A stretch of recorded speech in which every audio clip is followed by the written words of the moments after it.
क्या आपको भी ये लगता है कि डायबिटीज यानी कि शुगर कंट्रोल करने का मतलब है जिंदगी भर के लिए रोटी और चावल को जिंदगी से निकाल देना, या फिर मीठा बंद करने का मतलब ये है कि हर उस चीज को बंद कर देना जो जायके में अच्छी हो? अगर ऐसा है तो आज की वीडियो आपके लिए है, क्योंकि आज की इस वीडियो में जो मैं आपको बताऊंगी उसकी मदद से आप अपने घर का नॉर्मल खाना एंजॉय कर सकते हैं। यानी कि आप रोटी भी खाएंगे, चावल भी खाएंगे, और इन सब के खाने के बाद भी आपकी शुगर स्टेबल रहेगी। बस ध्यान रहे कि जो चीज मैं आपको बताऊंगी आपने उसको सही तरीके से फॉलो करना है। ज्यादातर लोग शुगर का सुनते ही घबरा जाते हैं। उन्हें लगता है कि अब उनकी जिंदगी सिर्फ परहेज, पाबंदियों पर और साथ में भूख का नाम रह गई है, और यही सोच उनको अक्सर एंजाइटी और साथ में स्ट्रेस में डाल देती है। और यही स्ट्रेस आपकी शुगर लेवल को अनस्टेबल कर सकता है। और अक्सर लोग तो इस सिचुएशन में जल्दी से अपनी डाइट में से यानी कि अपनी खुराक में से रोटी, चावल और दूसरे कार्ब्स को मुकम्मल तौर पर निकाल देते हैं, यही सोचकर कि शायद यही इस चीज का हल है। लेकिन इस चीज से शुरू में तो शुगर लेवल उनकी थोड़ी देर के लिए कंट्रोल हो जाती है, लेकिन कुछ ही दिनों बाद हमारा जिस्म नेगेटिव सिग्नल देना शुरू कर देता है, जैसा कि आपको थकन और साथ में अपने जिस्म में कमजोरी महसूस होगी, क्योंकि ग्लूकोज ही हमारी एनर्जी का असल सोर्स है। और जब आप उसको अचानक ऐसे खाना छोड़ देंगे तो उसके ना होने से हमारी बॉडी एडजस्ट नहीं कर पाती, जिसकी वजह से आपको मूड स्विंग, चिड़चिड़ापन और ताकत में कमी महसूस होती है, जो आपकी रोजमर्रा जिंदगी को मुश्किल बना देता है। इसके अलावा जब शुगर ज्यादा देर तक बेकाबू रहे तो ये हमारे जिस्म के कुछ नाजुक हिस्सों को नुकसान पहुंचा सकती है, जैसा कि इसका असर सबसे पहले हमारी आंखों पर पड़ता है। इसकी वजह से हमारी नजर कमजोर हो जाती है। दूसरा, ये हमारे गुर्दों को इफेक्ट करती है, यानी कि हमारे गुर्दों पर ज्यादा बोझ पड़ता है, और अगर हम इसको वक्त पर ट्रीट ना करें यानी कि हम इसका वक्त पर इलाज ना करें तो फिर ये हमें डायलिसिस तक भी ले जा सकती है। तीसरा, ये हमारे नर्व्स की काम करने की सलाहियत पर असर डालती है। लेकिन ये सब देखकर घबराने की बिल्कुल जरूरत नहीं है, क्योंकि शुगर को कंट्रोल करना मुश्किल नहीं, बस थोड़ी सी समझ और साथ में प्लानिंग की जरूरत है। जैसा कि अगर आप सही मिकदार में खाना खाएं, सही वक्त पर खाना खाएं और सेहतमंद फूड्स का इंतखाब करें और साथ में वर्जिश भी करें, तो आप अपनी शुगर को स्टेबल रख सकते हैं और साथ में आप अपनी जिंदगी को भी इंजॉय कर सकते हैं।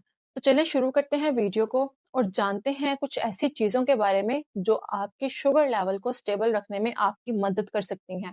तो आज की ये वीडियो 3 सिंपल असूलों पर मुश्तमिल है। तो सबसे पहला असूल है डिवाइड योर प्लेट, यानी कि अपने खाने की प्लेट को आप कुछ हिस्सों में डिवाइड करें। जैसा कि आप अपने हर मील में आधा हिस्सा सब्जियों का शामिल करें, यानी कि आप अपनी प्लेट में 100 में से 50% सब्जियां शामिल करें, क्योंकि सब्जियां एक तो विटामिन और साथ में फाइबर का बहुत ही अच्छा सोर्स है, और यही फाइबर हमारे जिस्म में ग्लूकोज के जज्ब होने के अमल को आहिस्ता करता है। इसलिए बेहतरीन ये है कि आप अपनी प्लेट में सीजनल सब्जियों को जरूर शामिल करें, क्योंकि ये एक तो एंटीऑक्सीडेंट से भी भरपूर होती हैं, जो कि आपकी आंखों और साथ में आपके गुर्दों को ऑक्सीडेटिव स्ट्रेस से बचाती हैं। आप सब्जियों में कद्दू, गाजर, शिमला मिर्च, पालक, गोभी और मेथी को शामिल कर सकते हैं। साथ में आप इसके सैलेड के तौर पर खीरा भी खा सकते हैं।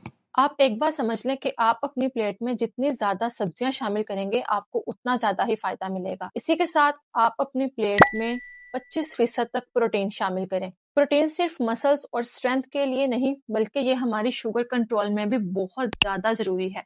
ये एक तो इंसुलिन रिस्पॉन्स को स्टेबल रखता है और साथ में ये आपके लंबे अरसे तक भूख को भी कंट्रोल करने में मदद देता है। इसीलिए आप हर मील में अपनी प्लेट का 25 यानी कि 25% हिस्सा प्रोटीन का शामिल करें। आप इसमें अंडा, मुर्गी, पनीर या फिर आप मछली वगैरह शामिल कर सकते हैं, या फिर कोई दाल भी हो तो आप उसको भी ले सकते हैं, क्योंकि इससे एक तो आपका एनर्जी लेवल भी बेहतर रहेगा और साथ में आपका शुगर लेवल भी स्पाइक नहीं करेगा। इसी के साथ आपने अपनी प्लेट में 25% कार्ब शामिल करने हैं, यानी कि आप अपनी प्लेट में 25% हिस्से पे रोटी या चावल इस्तेमाल करें। यहाँ पर एक बात गौर से सुन लें कि कार्ब्स को प्रोटीन और फाइबर के साथ खाना बहुत ज्यादा जरूरी है, क्योंकि इससे जो आपकी ग्लूकोज है वो ब्लड स्ट्रीम में आहिस्ता आहिस्ता जाएगी, जिसकी वजह से आपकी शुगर स्पाइक नहीं करेगी। इसका मतलब है कि आपको लंबे देर तक एक तो एनर्जी मिलेगी और साथ में आपकी शुगर भी स्टेबल रहेगी। और एक और बात कि आप अपनी डाइट में हमेशा हेल्दी कार्ब्स का इस्तेमाल करें, जैसा कि आप अपनी डाइट में रोटी, चावल या फिर ओट्स का इस्तेमाल कर सकते हैं, और हमेशा प्रोसेस्ड कार्ब से आप परहेज करें, क्योंकि ये सिंपल सी एडजस्टमेंट आपके डायबिटीज मैनेजमेंट में बहुत ज्यादा फायदेमंद है। अब बात करते हैं दूसरे असूल की। तो दूसरा असूल है ईट कार्ब स्मार्टली। जैसा कि सब जानते हैं कि कार्ब्स हमारी प्लेट का बहुत ही जरूरी हिस्सा है, लेकिन असल मसला तब पैदा होता है जब हम इनको ज़्यादा क्वांटिटी में कंज्यूम करते हैं।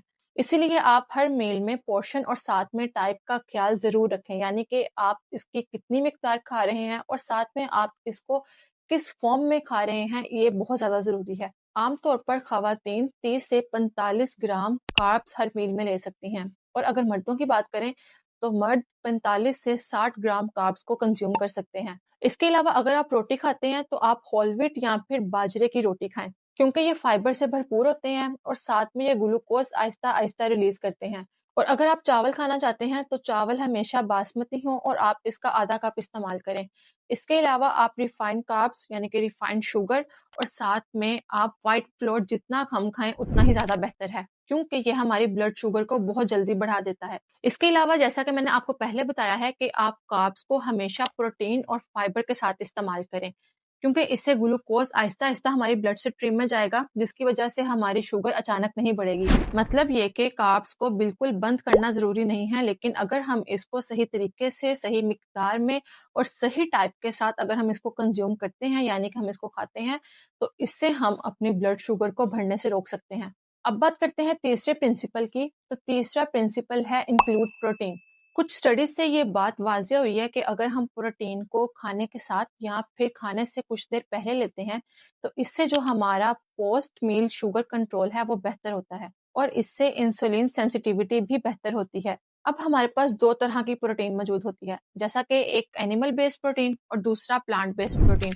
प्लांट बेस्ड प्रोटीन फाइबर और न्यूट्रिएंट्स के साथ मेटाबॉलिक हेल्थ को सपोर्ट करती है, जबकि एनिमल प्रोटीन स्ट्रेंथ और एनर्जी को मेंटेन करती है। आम अल्फाज में अगर कहा जाए तो प्रोटीन को हर मील के साथ शामिल करना बहुत जरूरी है और आप दोनों प्रोटीन यानी कि प्लांट बेस्ड प्रोटीन और साथ में एनिमल बेस्ड प्रोटीन दोनों को अपनी डाइट का हिस्सा बना सकते हैं। हमेशा याद रखें कि डायबिटीज का मतलब भूख या फिर सख्त परहेज नहीं है, बल्कि अगर आप समझदारी दिखाते हैं, बैलेंस और पोर्शन कंट्रोल रखते हैं तो आप अपनी शुगर को बढ़ने से रोक सकते हैं। अगर आपको वीडियो पसंद आई हो तो लाइक और शेयर करना ना भूलें और अगर आप चैनल पर पहली बार आए हैं तो सब्सक्राइब जरूर करें। मिलते हैं अगली वीडियो में, तब तक के लिए अल्लाह हाफिज।